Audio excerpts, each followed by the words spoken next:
to my live stream lecture. And before we get started, please hit my subscribe button and hit my notification button.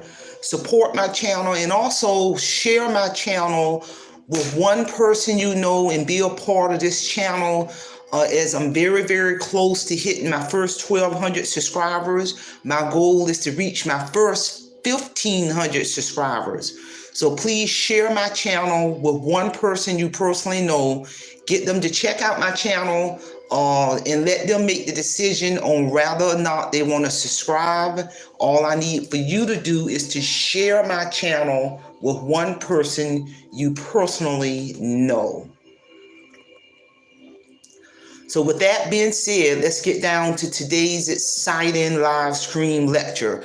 The focus of this lecture is going to be how to stay solution-oriented in a problem-focused world. How to stay solution-oriented, aka have a solution-focused mindset in a problem-focused world. You know, this is one of my favorite lectures.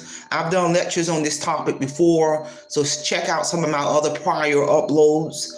When you are solution-oriented, aka have a solution-focused mindset, you focus on solutions over problems. And that does take deliberate skills, and that does take a change in your mindset.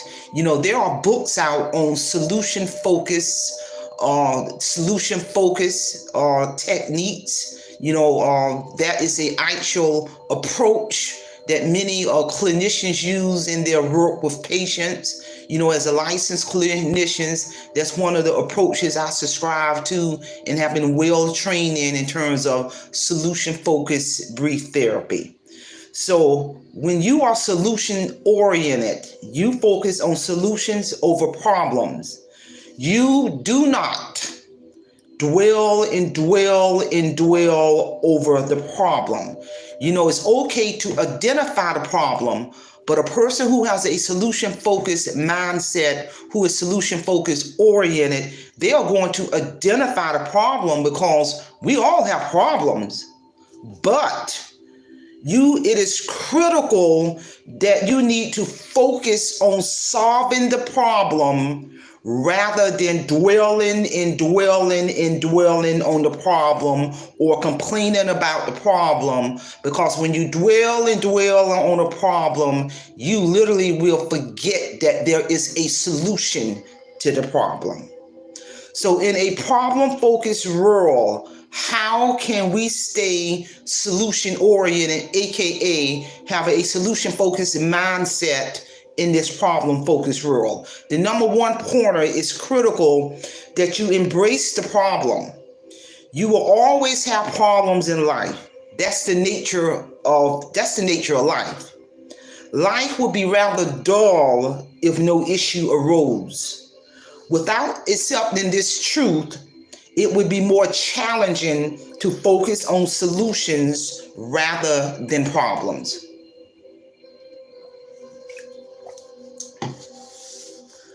So what kind of problems can we potentially face in this problem-focused world? I mean, it can be many of them. You know, it can be challenges at work. It can be relationship complications. It can be financial problems. It can be everyday life stressors, such as stuck in traffic or dealing with the heat. And I'm here to tell you, all of these issues are a fight of life. And you must embrace them if you want to focus on the solution versus dwelling on the problem. Number two pointer is self-responsibility. In addition to accepting that problems are a fight of life, you also need to take responsibility for those issues. When you have a problem, you need to own up to it. No one is going to fix your problems for you, and you shouldn't play the blame game. It is essential that you accept responsibility, not play the blame game. It's easy to keep complaining and never get anything solved, because when a person dwell and dwell and dwell on a problem, what happens, they become stuck and they're not able to move forward to the other side where the problem does not exist. The problem does not exist on the solution side. The problem exists on the problem side.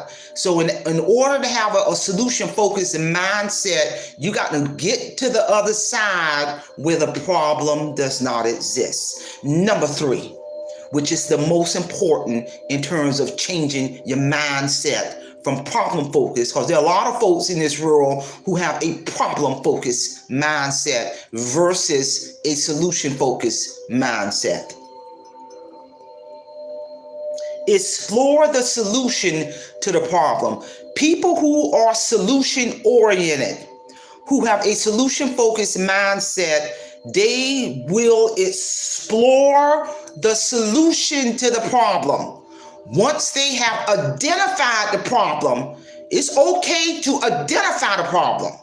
But once you have identified the problem, a person who is solution oriented, has a solution focused mindset, they're going to begin to explore the solution to the problem. Once you have identified the problem, people who are solution oriented, aka have a solution focused mindset, will begin to explore the solution to the problem by asking solution focused questions. They're going to ask the following types of solution focused questions, such as who type questions, what type questions, when type questions, where type questions, and how type questions. They're going to dive deep in asking those type of questions in order to explore the solution to the problem.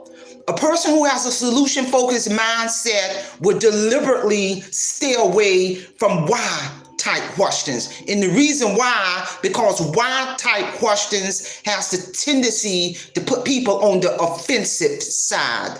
And I'm here to tell you. So people who have a solution-focused mindset are going to ask solution-focused probing questions. They're going to want to know the who behind it. The who. They're going to ask those probing questions. They're going to want to know what occurred, because you got to identify the problem, the what behind it. They're going to ask when did it happen?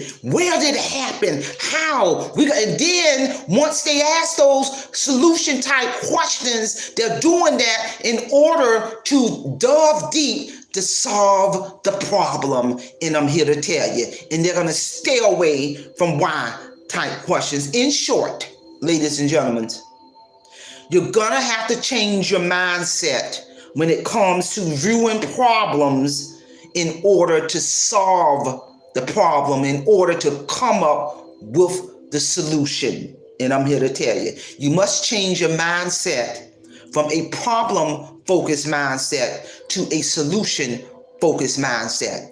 And people who have a problem-focused mindset, I'm going to give you an example of how that is so different from someone who has a solution-focused mindset. A person who has a problem-focused mindset, they're going to identify the problem.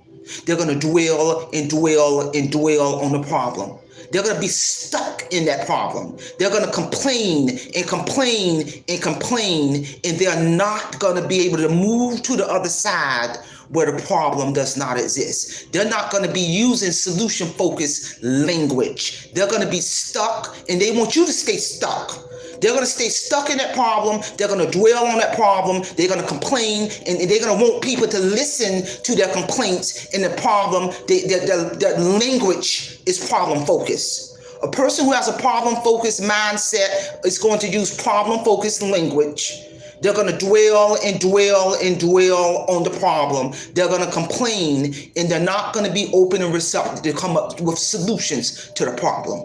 You can even ask them solution type questions. Someone with a problem focused mindset, you can even ask them solution type questions and their response still would be problem focused. You may ask them, have you tried this to see what this work? Oh, that ain't gonna work. Why even bother? Have you thought about this idea? Have you looked into what other people have done to solve the problem? Oh, I'm not gonna bother people. It don't even they're stuck. And you know what? When I determine that a person is problem focused, I leave them right there in that problem focused role. And I'm here to tell you, versus someone who is solution focused. Here we go. A person who has a solution focused mindset, they're going to identify the problem. They're not going to dwell. And then that person with a solution focused mindset is going to begin to use solution focused language. Who type questions, what type questions, where type questions, how type questions, in order to explore the solution, in order to explore a menu of options, a menu of solutions in order to solve the problem. They're going to want to get on the other side where the problem does not exist. And I'm here to tell you that is a big difference. There are books out there on solution-focused therapy, solution-focused counseling. That is a technique. It takes deliberate skills, efforts, and practice to do. And there's phenomenal books out there. And as in my everyday life, even before I became a licensed clinician, as early back in childhood as I can remember, I've always had a solutions-focused mindset. I always was a curious person and want to find out solutions to problems, to find out the what, who, what, how, and be amazed. Wow, that's the answer. And I'm telling you, people, in this problem-focused world, we have got to have a solution-focused mindset so we don't become stuck in the problem. And I'm here to tell you, because I'm here to tell you for every problem, there is a solution to that problem. But if you dwell and dwell and dwell on that problem, you really will forget that there is a solution to the problem. And I'm here to tell you. So ladies and gentlemen, I hope you have gotten something out of this powerful lecture. I've done lectures on this before. It's always good to revisit it because truly we really do live in a problem-focused world. We got to change our mindset. I'm here to tell you. And once you change that mindset, doors will open, opportunity will open. You're going to be able to achieve your goals, dreams, and aspirations by having that solution-focused mindset that I'm here to tell you. And also, if you have not checked out my radio interview for Awake Financial Freedom, I'm going to put it in the link of this. I'm going to put the link in the description.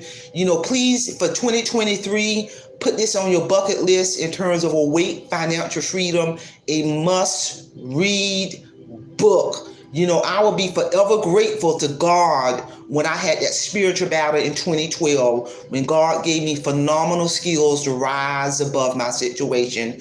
I'm doing many things to offboard out of the workforce. I'm so excited as I head towards retirement to start a new chapter in my life, begin to do more traveling, go some of these places on this earth on my bucket list. And since I'm now going to be out of the workforce, being able to do some of those things, to travel, to continue to cultivate my thought-provoking, informative, motivational YouTube channel. I'm also getting ready to launch my business website, which really, it's really just a hobby that I'm really turning into a business, be to generate more easy income. I'm going to keep it in easy mode in terms of providing coaching services to help paying customers to develop their initial business plan. I'm just really excited as I offboard my credentials, getting ready to start new chapters in my life, be able to cultivate my channel. If my YouTube channel is where it's at now with my busy schedule, just imagine for a moment when I can reclaim 65, 70 hours a week of my life, because I really do have a busy schedule, when I can be able to reclaim all of that time. And then I can be able to focus more on cultivating, traveling. If I don't want to get up in the morning and do anything and stay in my bed and watch old-fashioned movies and drink my coffee and walk on the beach every day, I'll be able to do that. I'm here to tell you. That's what it's all about. So I'm really excited as I get ready to start these new chapters in my life. I really do want to thank all of my supporters, who have been following me for 2.5 years. June of next year, this YouTube channel will be 3 years old. I really do need the support of everyone to help this channel reach its first 1,500 subscribers. Share my channel, get them to check it out, let them make the decision on whether or not they want to subscribe. And also my book, Awake Financial Freedom, can be purchased from Amazon, Barnes & Nobles, Apple, iTunes, Google Play, and pretty soon this published work will be available in audiobook. That's all I have. Simplify, Simple Fidelis, and I'm going to leave you in the care of your own conscience. Have a great day.